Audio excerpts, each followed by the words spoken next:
안녕하세요. 문화캐스터 레몬입니다.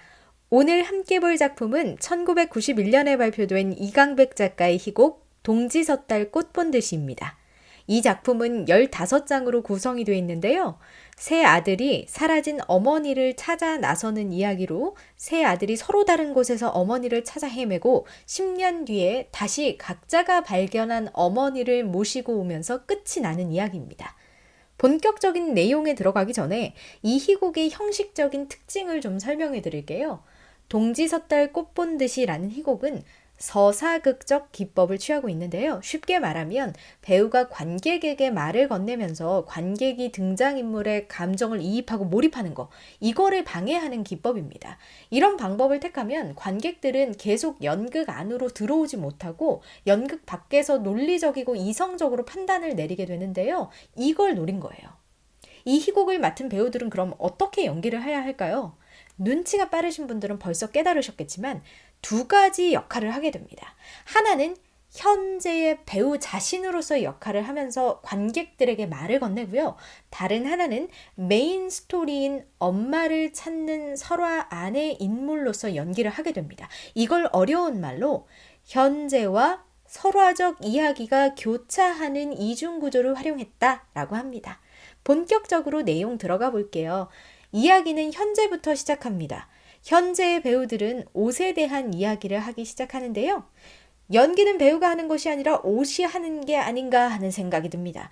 왕의 옷을 입으면 왕의 연기를 하게 되고요. 스님의 옷을 입으면 스님의 연기를 하게 되죠. 여기 수많은 옷들이 있습니다. 왕의 옷, 정승의 옷, 그러한 화려한 옷이 있는가 하면 탁발 스님의 옷, 보부상의 옷, 광대들의 남루한 옷도 있지요. 극 전체에서 옷이 가리키는 의미를 아시겠죠? 바로 배우의 역할이면서 인간의 직업이나 신분을 상징하는 거예요. 자, 이렇게 배우는 말을 바친 다음에 만누나를 맡은 배우가 나와서 연극 속의 연극, 설화 이야기의 시작을 알립니다. 그러면서 무대 장치를 지시하는 말을 보면요, 되게 독특해요. 천장에서 옷이 내려오고 배우들이 그 남루한 옷을 입고 그 즉시 가난한 집안의 아이들을 연기하기 시작합니다. 사건은 바로 시작됩니다. 배가 고파서 남아있는 죽으로 겨우겨우 허기를 달래던 아이들은 솥바닥에서 어머니의 치마 저고리를 발견하는데요.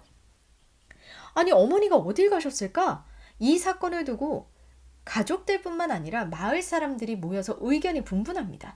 키 큰 관상쟁이는 아유, 그 여인 내가 미리 알아봤어. 얼마나 음탕하게 생겼던지 다른 남자와 눈이 맞아 도망갔구만 하고 이야기를 하고요. 반대로 키 작은 관상쟁이는 아니야, 내가 그 여인의 입 다문 모습을 보았는데 그토록 현숙한 부인의 자태는 본 적이 없네. 필시 아이들을 위해서 남은 몸마저 바친 것일 거야 하고 말합니다. 이 이야기의 근원을 자기 희생형 설화 중에 몸 봉양에 관한 설화라고 해요. 이 부분 때문에 그래요. 자, 어머니를 찾아야 한다는 마을 사람들, 특히 마을 노파의 부축임에 세 아들, 맏형, 둘째, 막내는 길을 떠나게 됩니다. 맏형은 사실 어머니를 찾으러 가는 걸 달가워하지는 않아요. 맏형의 생각은 이래요. 어차피 우리는 자라면서 어릴 적에 모셨던 어머니를 모두 잃게 된다. 그런데 지금 와서 어머니를 찾는다니 이게 뭐냐 하고 되뇌어 봅니다. 물론 이렇게 투덜거리기는 하지만 둘째, 막내와 함께 여정을 떠납니다. 길을 가다가 주막 앞에서 세 갈래 길을 만나게 되는데요. 세 갈래 길은 각각 서울, 산, 바다로 연결되는 길입니다. 하지만 공교롭게도 그 앞에서 서로 소싸움을 하던 두 아이 때문에 이정표가 망가지고요. 원래 서울로 가려던 맏형은 산으로 가게 되고요. 바다로 가려 했던 둘째는 서울로 가게 되고요. 산으로 가려고 했던 셋째는 바다로 가게 됩니다. 각 장마다 세 사람의 이야기가 번갈아 가면서 나오는데요. 저는 세 사람의 이야기를 묶어서 차례대로 그냥 쭉 정리를 해드릴게요. 먼저 맏형이에요. 맏형은 산을 타다가 그만 발을 헛디디고 큰 부상을 당합니다. 그를 구해준 건 정승의 아들인데요. 정승의 아들은 사실 마냥 순수한 의도로 그 사람을 살려준 건 아니에요. 정승이 굉장히 정치적인 야욕이 넘치는 사람이었는데요. 그 당시가 어느 시대 배경인지는 나오지 않지만 국왕의 적자인 왕자가 중국의 볼모로 잡혀가 있는 상황이었어요. 그래서 몸이 좋지 않은 국왕이 아들을 도로 데리고 오고 싶어서 누가 아들을 바쳐서 내 왕자를 데리고 오겠는가 하고 물은 거예요. 이런 제안을 덥석 문 게 바로 정승이었죠. 정승 아들은 무슨 죄예요? 볼모라는 게 두 나라 사이의 외교 관계가 안 좋아지면 바로 목숨이 위태로워지는 존재인데 이건 아니잖아요. 아버지가 아들을 팔다니요. 그래서 정승의 아들은 맏형을 양자로 들인 뒤에 맏형을 중국으로 보내라고 아버지를 설득합니다. 어머니를 찾아야 된다는 간청에도 정승은 맏형에게 예절 교육을 시키기 시작합니다. 보내려고 마음먹은 거죠. 그의 예절 교육을 맡은 건 정승의 딸이었어요. 예절 교육의 주된 내용은 이거예요. 감정 감추기, 철저히 무표정하기. 그렇게 훈련을 하다가 지치자 정승의 딸이 뜻밖의 제안을 해요. 훈련이 너무 고되시면 오늘 밖에 광대패가 왔다고 하는데 구경이나 가실까요? 자, 여기서 누구를 만나게 될지는 조금 이따가 알려드릴게요. 한편 서울로 흘러들어간 둘째는 보부상들의 행렬을 보고 깜짝 놀랍니다. 그렇죠. 시골에는 보찜을 지고 다니는 사람이 잘 없으니까요. 둘째는 보부상을 따라다니면서 장사에 탁월한 재능을 보입니다. 그래서 늙은 보부상 한 명이 이런 제안까지 하게 되죠. 자네가 만약 나를 따라 장사일을 도와준다면 내 죽을 때 모든 걸 물려주겠네. 나에겐 아들도 없네. 딸도 없어. 아주 솔깃한 제안이거든요. 그런데 둘째는 시장에서 만난 탁발승, 즉 승려 무리를 따르기로 합니다. 죄송해요.